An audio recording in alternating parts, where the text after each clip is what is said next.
And we're back with part 3 of Tokyo Xtreme Racer, and you know the deal, we're going to be doing 2 more teams and a boss, but I decided to do a little bit more work with the little license exploit for the Japanese version of the game, just so I can put some more better parts into the car, such as the Stage 4 engine and the Stage 4 drivetrain. I've also gone ahead here and put some new wheels on the car because, as it turns out, and I'm glad that people in the TXR Discord pointed this out to me, it does actually benefit the car because it also changes like the compound and the tires, so it makes the car better around the corners, and that's something I definitely need. I also went ahead here and decided to kind of spark the car up visually, give it a bit of a new design, because we've been kind of going with the same thing for a little while now, and I thought, as well, it's time to, you know, kind of switch things up and give it a all new look. Well, I say all new look. You can only do so much when it's the same car, really, but, you know. But we're not gonna just be doing that here, for what we've done here. We're also gonna go into the settings, as I've got a setup complete across the board setup for this car. Thank you to Jake MR2 from the Tokyo Xtreme Racer Discord for finding this setup for me, and because I tested it prior to doing this video here, and it does help a lot. The car, you know, it's still a bit of an understeery vehicle, but this calms it down quite an awful bit, makes it a lot more manageable and better around the corners. So this is how I'm going to be using the car for this part, and probably the next part as well.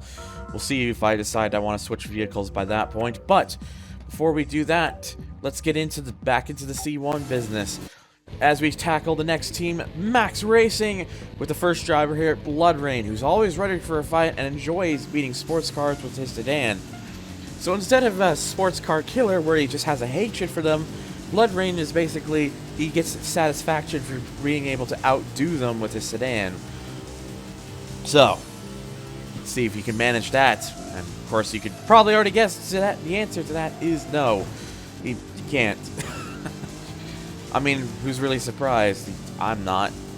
But the important thing is, we're just gonna have to keep the momentum up like this. Now, Max Racing is gonna be one of the bigger teams for the early part of this game. They have 8 members on their team, 8, which is the second most in the entire game. There are the most I think that any team goes up to in the first game here is 9.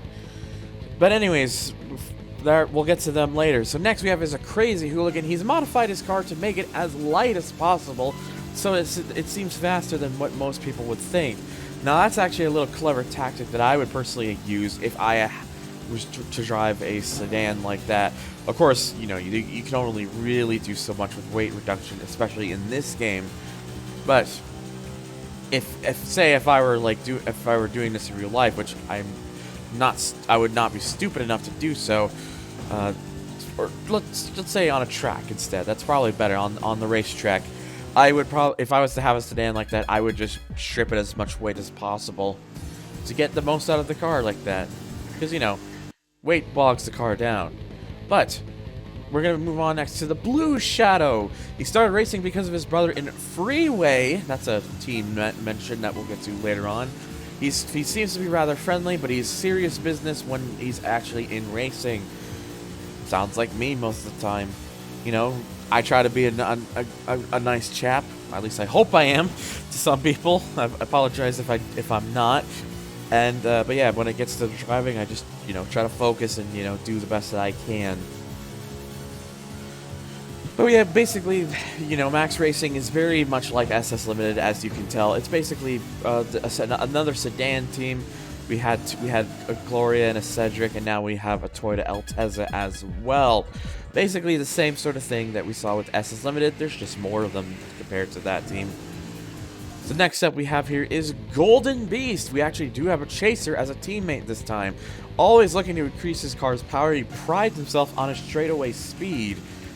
You need a little bit more than straightaway speed, especially with a car that, you know, has a bit of weight like the Toyota Chaser does.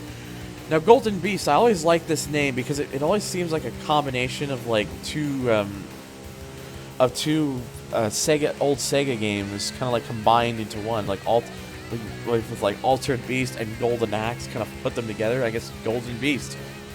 I don't think that was intentionally done like that, but that's what I get when whenever I see the name Golden Beast. So I always find it very entertaining for my own sake, because yeah. I have nothing else I could say there. Anyways, next driver we have here is Blue Thunder. Hey, that's me. Not really, but he takes advantages of his sedan size, but he loses in a fair race. So basically, what they're trying to say is this Blue Thunder is a bit of a well, it's a bit of a cheat. He tries to, well, not really a cheat. He's a bit of a cheap. Tries to use his sedan size to kind of intimidate and bully and whatnot. But when it comes to a fair race, he can't keep that car up. You bring me great disappointment to call yourself Thunder, Blue Thunder. You need to learn to be one with the thunder. See, I had something going in my head for a second there, and then I kind of got halfway through it, and I'm like, no, that doesn't actually sound that great. Oh, by the way, if I do sound a little bit different through this, I haven't actually been awake for very long, so I was meant to record the commentary for this last night, so I could have gotten this part out earlier, but I was just so tired, I just kind of wanted to get back to it this afternoon instead. Anyways, another El Tesla here, Death Panther. He runs the quarter mile around Yokohama, and now that he's racing in Tokyo, he's actually finding it rather hard to get his car set up correctly. What the sounds of it is, he's focused so much on that quarter mile that he's trying to take that quarter mile setup to the Tokyo, not realizing that yeah, it's more than just full speed. It's turns and other sort of things that he has to look out for, but unfortunately, it doesn't seem like they fully got that memo. And yeah, you could definitely see just kind of this one was, because of where I was on the map, this one was just a complete wash. Just stormed ahead like it was nothing. Anyways, we got one more to go here until the leader, and that is going to be White Blade. He believes bigger is better, hence his choice of cars. Size does not always matter. But do you tell that to someone in the business? That... Where am I even going with that? I don't know. I was gonna make a Vince McMahon joke, but I fucking fell flat on my face trying to do so. Look, I'm tired still, okay? Well, not really, but... Anyways, White Blade, yeah. He's really kind of seems like one of the easier ones, because you can see just on the map how far ahead I got there. Really is the kind of the description of believing bigger is better and not much else seems to be completely accurate there. Just not surprised at all. Anyways, it's time now for the leader, which is Bloody Rose. He's normally a friendly person, but turns into a wild maniac behind the wheel. Just like SS Limited, the leader drives a chaser. It's this time. Ooh, excuse me. It's a red chaser. Well, almost, I guess like a blood red, because, Bloody Rose, but it does have a bit almost like a wine red color in there as well. And yeah, same deal as usual. Not really keeping up because, they don't usually tend to. Like, I don't know. I don't know if... I'll have to take a look at actually driving the sedans in this game, but yeah, usually if you find them, it's kind of easy to just kind of drive away from them with not too much effort. But there we go. We got 3,200 CP for that one. One of the bigger prizes so far for a team leader, I would say. Anyways, so that's the first team down. Now we're going to be doing the second team for this part. Diamond Image. We got Yellow Angel first, a college student who belongs to a camera club. She became interested in racing, and she even helps with shootings for racers and stuff as well. So that's actually quite neat. It's one of the more interesting little backgrounds for a driver so far. Oh wait, actually, I kind of read that wrong. Sorry. She became interested in racing while shooting racers, practicing. So whilst technically what I said is correct, it's what helped her get into racing, because she found it rather interesting. I didn't have that thing on my screen for so long, so I actually went to the image file I used for that just to like double check that and whatnot.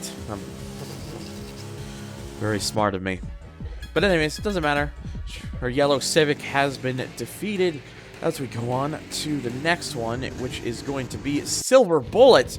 Relies on his natural sense of rhythm when driving. It makes it look as if his car is dancing. I don't understand what you have a natural sense of rhythm when driving. Like, what exactly does that mean? What is the rhythm of in driving? Could someone please explain that to me? Because I unfortunately don't seem to be understanding very well whatsoever. Yeah, I don't know. Oh, it's confusing my head. It's also morning. Well, actually, no, it's not morning. It's 3 o'clock in the afternoon. Sleep schedules, man, they're a thing. Anyways, it's another 2,000 CP done. You can see by this point, even by this point in the game, we're starting to get, like, on average, starting to get a little more money than we did with the first couple teams and bosses. Anyways, the next we have is Spring Roll Itsuki. Loves the feeling when pulling a tight curve. Relies on his cornering skills to win.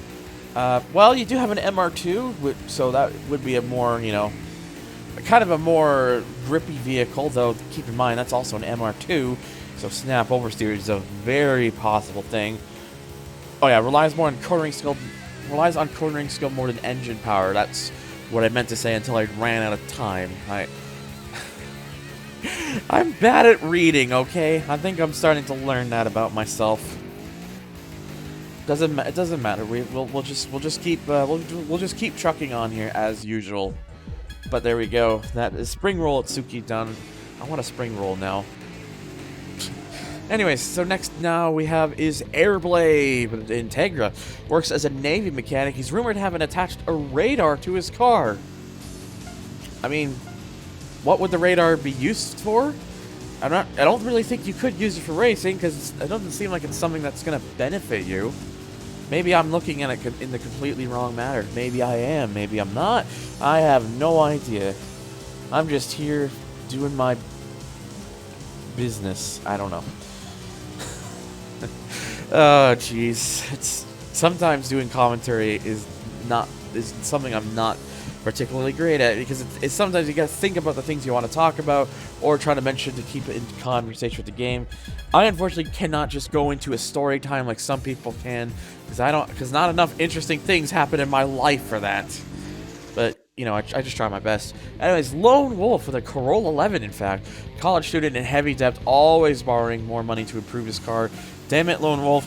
Maybe you should, maybe if you want to get out of debt, and you might not want to hear this, sell the car. Just get out of the racing and you just, get out of the racing and use that money to get yourself out of debt. You might not want to have to give up the driving, but trust me, being in serious debt ain't worth it. It's not worth it it ain't worth doing continuing doing the passion thing if it's putting you deep into the hole. That's at least the way I would look at it. Anyways, so it's pretty interesting that the last member of Diamond Image before the leader would drive an 86, something we haven't seen since Rolling Guy, in fact. I mean, surely that just must be a one-off thing, right? Nope! Because Lightning Shift to Kuya, the leader, also drives an 86. Corolla Sprinter Uno uses his mountain... God, I got myself lost for a second there. What is... I think I'm having one of those deep moments today, yes. But anyways, what I meant to say before I got myself a bit lost. He uses his mountain hone skills in the highway. There we go. Has made extensive modifications to his car. So basically, it's supposed to be, from what I'm gathering, one of the better 86s here on the C1. And yeah, it's pretty clear by calling himself by the Lightning Shift to Kuya and stuff. It's pretty clear that this driver is because especially considering the color of the car, it's supposed to be somewhat of a reference to, of course, Initial D with Takumi's A86. speaking of which, there will be something more serious about that later in the game, or later on during this LP, which I will show. Anyways, it's time for the third of the Four Devas drivers, Nocturnal Wolf, who's a loner. It's said that whoever drives with him will end up in an accident. Has a very decked out gray Skyline R32. One of the first times I've seen a Skyline, and yeah, you might have noticed that little jump cut there. First race did not work out. It was very close. It was a very long one too, but unfortunately, I ended up in a bit of an unlucky situation, and he used that to his advantage. Like I said, these boss drivers, they do not mess around. They get fast real quick. So yeah, you definitely want to kind of keep yourself on tippy toes with that. So. But hey, it's what it is, right? It's just something you gotta just keep in mind about. And yeah, you can see here, like, even though I'm not looking back or using the rear, switching camera views to bring up the rear view, I am just focusing, because this section I can actually, you know, keep a decent sense of speed up and try to make sure I didn't get ahead. And yeah, I actually got pretty lucky there, so I managed to get him done in just over a minute and got all that extra CP there to get us back over 100,000, which is very nice. Anyways, enjoy the replay.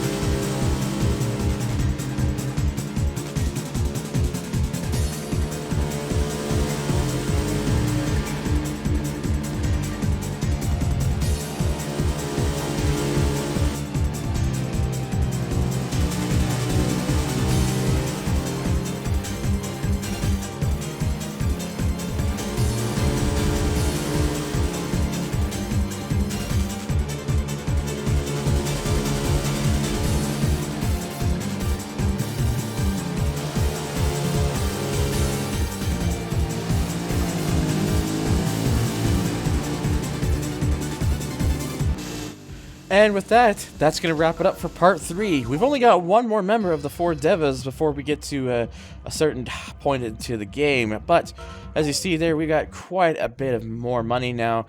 And that's good because I'm going to probably invest it into another car at some point. But we're going to save here for now and wrap things up. So thank you guys so much for watching. If you enjoyed this, you know what to do. Hit the like button, hit the subscribe button, because that all helps out quite an awful lot. You can also check out all my other links down below. I've got a Discord if you want to come hang out.